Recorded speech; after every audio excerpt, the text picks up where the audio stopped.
Hey, Dan Passarelli here. There are a few different patterns and indicators and such that I use, but the strongest ones are the ones that I like to share with you.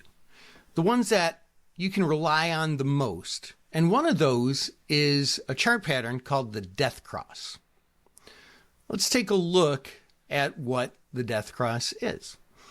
So this is a chart of Microsoft. And the red line here is the 200-day moving average. The blue line is the 50-day moving average. And as you can see right here on this date, I guess that was February 24th of 2025, the 50-day moving average crossed below the 200-day moving average. They call that the death cross because when it crosses, well, it's looked at as the death of this stock. And it was for a little bit. Ended up making a comeback. We just had this pullback. And so, is it really death? Maybe not really death.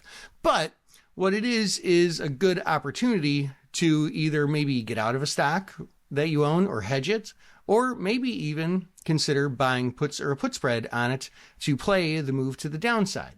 And we see these, we tend to see these more in down markets. This is a stock called Modine Manufacturing. Kind of a similar thing. Just a couple days before that, we had the death cross, and we did have a couple of weeks of pretty downward moves that could have been protected against or capitalized on. Now, every time we get a death cross, we don't necessarily see that. This is one that happened in GM, although it wasn't quite so much of a cross. It was almost like a confluence, leveling off where the 50-day kind of met the 200-day. So we didn't see that follow through.